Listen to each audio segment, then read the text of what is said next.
going to teach you how to draw a 3/4 portrait from scratch. And I like to teach this 2 ways. So I published 2 different books, and well, I published about 15 books, but these are the 2 that I deal with how to draw turned faces. And there's 2 different approaches that I like to take. The one in here is a more playful, fun fab, whimsical approach.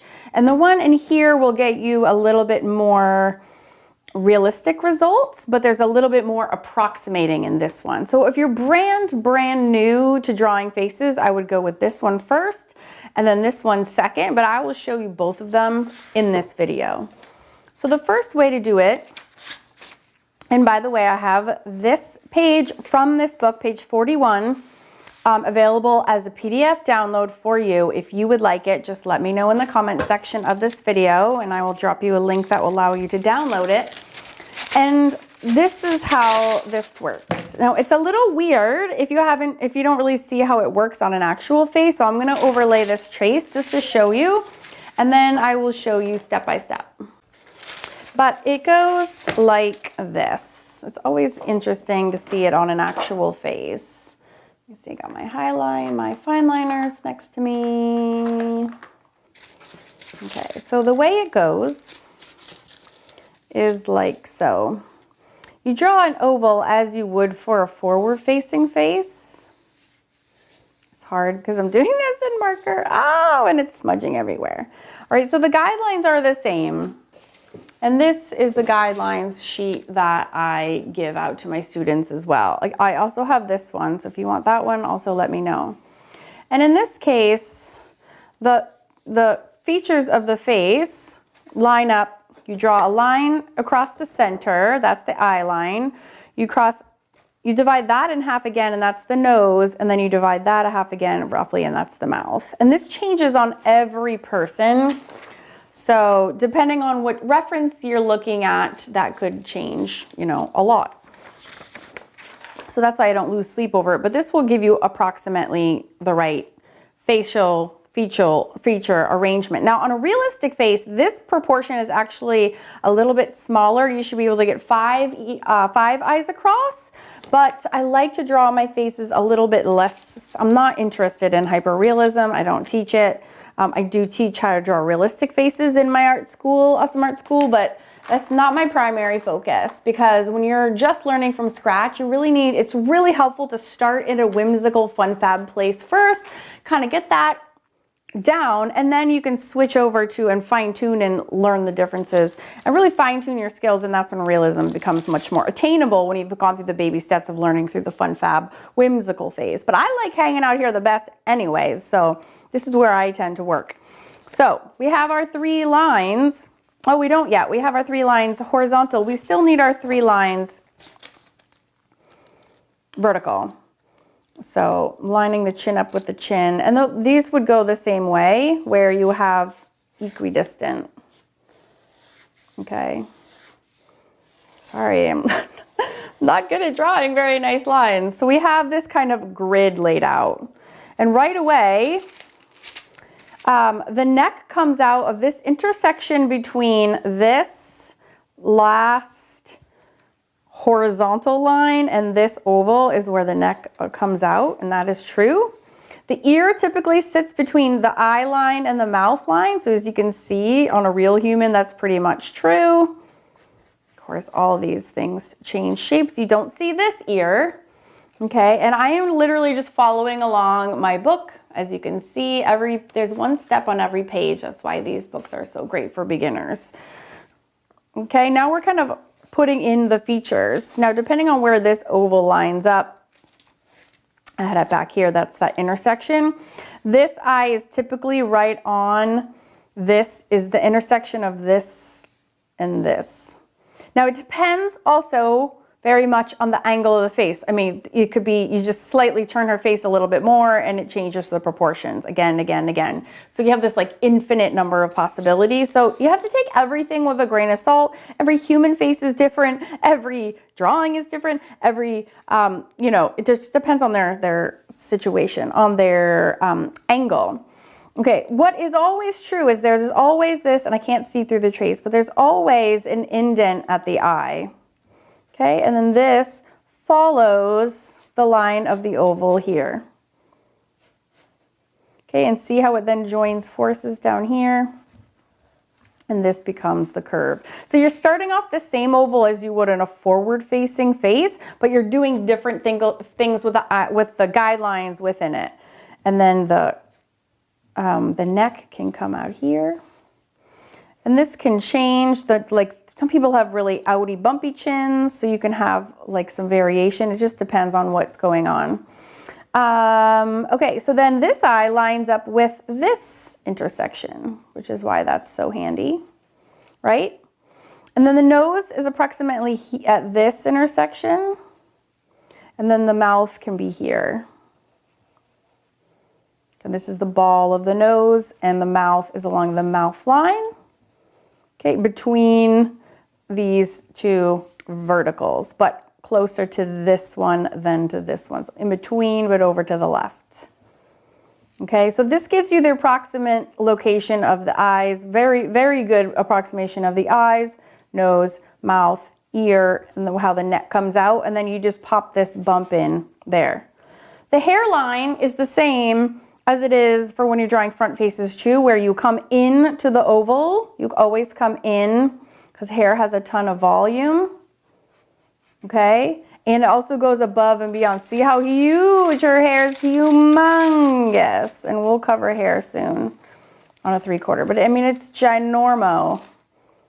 Okay, and the other thing that always holds true is you always have this left-sided bridge. It's the first time, it's the only angle of the face where you're actually drawing, the actual line for the nose bridge. It's so interesting. You don't ever see that if you're drawing a front or a profile. You only get this line when you're drawing in a 3/4 portrait. The nose is here. We start with a ball, and then we can add the little parentheses on either side. I like to add a secondary ball for this side of the nostril, because then it's really easy to flick that up. Okay. And here's this one segues into the eyebrow. But you have indent, indent. So if we were to do that from scratch, it would look like this. All right, so we're just gonna build this from scratch. You gotta start with your regular oval, and then the same grid system that I just outlined, we're going to do on your own paper. So the 3 verticals and the 3 horizontals. The back of the neck comes out of that intersection of the oval and the 3rd line going across the middle. And then you put your placeholder in for the eyes, nose, and mouth. That little indent by the far eye is a given. There will always be that to some degree on every human. So you can put that in. And then you can start approximating the features as you go. Now, just keep in mind, this is a whimsical fun fab style. So I am not aiming for realism. I'm just getting, for this exercise in this video, the general shapes in for you. So I'm also highlighting the fact that in some 3/4 portraits, depending on the angle, you see both nostrils like you do here. Some angles, if the head is tilted far enough, you won't see that far-sided nostril, just like you don't see the far-sided ear. So I have 2 references, and so one you can see that and one you can't. So I was just illustrating that. So pay attention to your references, and that's why using references is so insanely helpful, because even though I'm not copying this to like be realistic in any way, shape, or form, I am using the photograph as a way to like just inform the decisions that I'm making. Like, how is her nose angled? Like, oh, is her far eye gonna be cut off by the angle, or is it not? So he's just picking a reference photo can just give you so much information that you can use, and you can pick and choose the information that you want to use. So I'm ignoring like her lower chin and kind of like jaw angle completely, and I just simply like joined up the line from her from her chin to her ear, and I didn't pay a lick of attention to see if that was accurate or not. So that part of the face doesn't look and doesn't wind up looking anything like the actual photograph, but like I don't care. I was just building a face from scratch. So it depends what your objectives are. So here I'm again using the grid 3/4 portrait to build a whimsical face where the features are approximately correct so that she looks like a, you know, beautiful girl when she's done. And that's like my end game. I'm not super interested in realism. I want to make sure my features are in the right place and she looks recognizable. And then I can kind of make her pretty however I want with my stylistic choices and shading, which we'll get into next week. But that being said, even though I'm not aiming for realism, you can still glean information from a photograph just to help you draw better, right? So it's like, oh, you know, do I want to show the far-sided nostril? I do, because I see it in this photo. Okay, well, what does that look like? I know her nose is in the right place because I used the grid lines. Now, how do I draw just that little far-sided little nibbly nostril? What does that exactly look like, right? And the same thing for the details for the eyes and mouth. And then once I have everything approximated, you know, you can kind of start fine-tuning things. I'm adding some eyelashes, and the same directionality applies to 3/4 portraits as it does to the front facing, where you have the eyelashes curving in a certain way. And then once it hits the pupil, it reverses directions. I have videos on that, and I will do more dedicated videos to that. I have those videos are on my mixed media channel. This is my drawing channel. So I actually need to add some of those. So I'll have some more of those coming up. I'm just adding some like loose cross hatching just to kind of remind myself like, hey, there's going to be some shading added here. And next week, make sure you subscribe because I'm going to be shading her next week so you can see what that looks like. And that's another way that you can use a photograph to inform your shading decisions. It's like you don't have to come up with all this stuff by yourself, guys. Use the photos just to help you. And again, I'm not interested in super realism, but even on a whimsical fun fab face, it's nice to know things that are looking proportionally correct so she just doesn't look like a crazy alien. Okay, the second way that you can go about doing a 3/4 face is how I outline it in my How to Draw and Find Your Style guide. And in this way, you're taking a less like grid-like approach and you're doing it a little bit more, it's a little bit more generalizing. So it's a little looser way of working. And this is, I'm drawing page 210 and 211. As you can see, it's a lot less gritty. So you're just starting, I'll use the same girl actually. I've kind of gotten to know her a little bit. Where you're starting with a circle up here for like the ball of the head. And then you're just coming down in a swoop. And then you're doing almost like a sideways soft V. And then again, the neck kind of comes from near where this intersection meets. And then you do the grid lines for the face, or the guidelines, sorry, for the face, but you have them going off in a more directionality type way where you start at this intersection, and that's your eye line, and then you do a sweep this way. Your very directionality. And then again, you divide that, and you sweep it, and then you sweep it. Actually, sorry, it's more like half and half, depending on the angle of the head. And then the last line is the chin line. Okay, so it's very, like, this is very loose and sweeping, but if you do it enough, you start to like get the hang of this. And then what happens is, but the reason that this is a nice approach is because remember we talked about there's an infinite way that you can move your head. Sorry, I always have foam heads nearby just in case I'm demoing this. Because, and sorry, the squished off nose, because this is going to be different than this. Those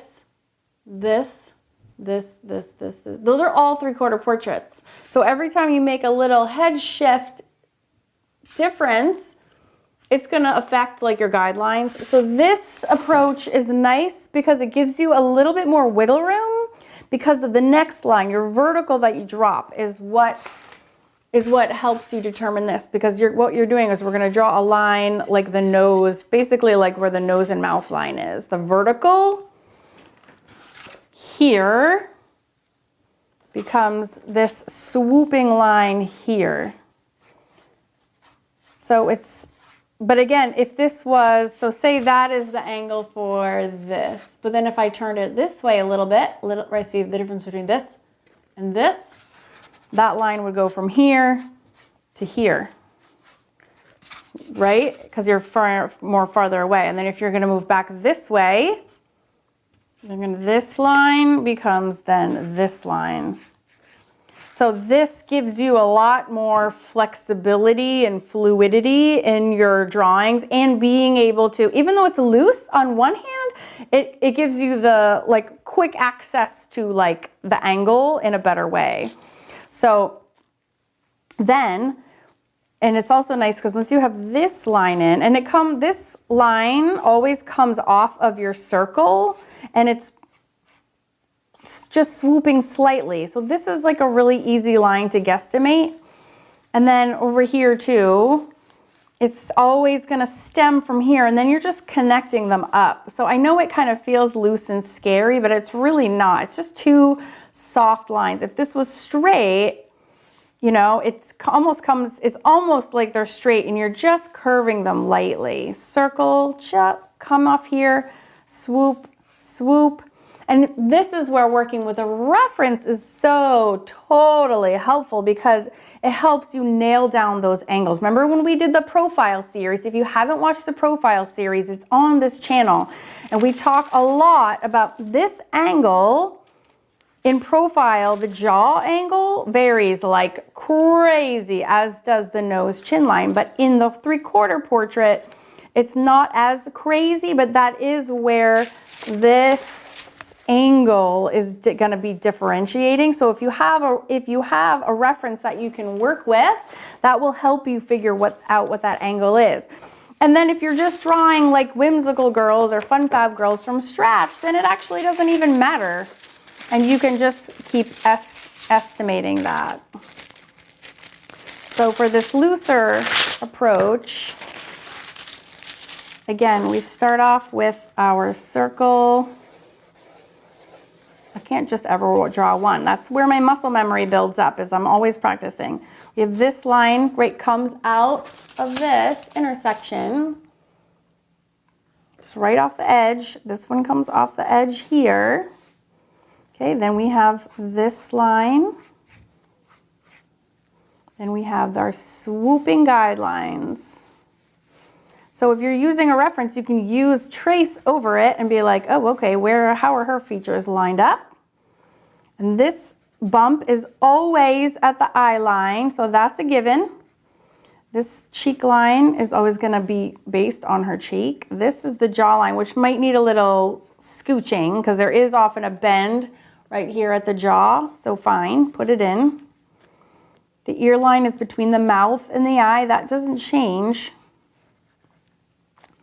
Okay, and then remember, you can also, you can do this as well, but you don't really need to. You can also, this is the eye line. So as long as your eyes are on the eye line, you can guesstimate what that looks like. And again, this is, her nose is right here, and her mouth is right here.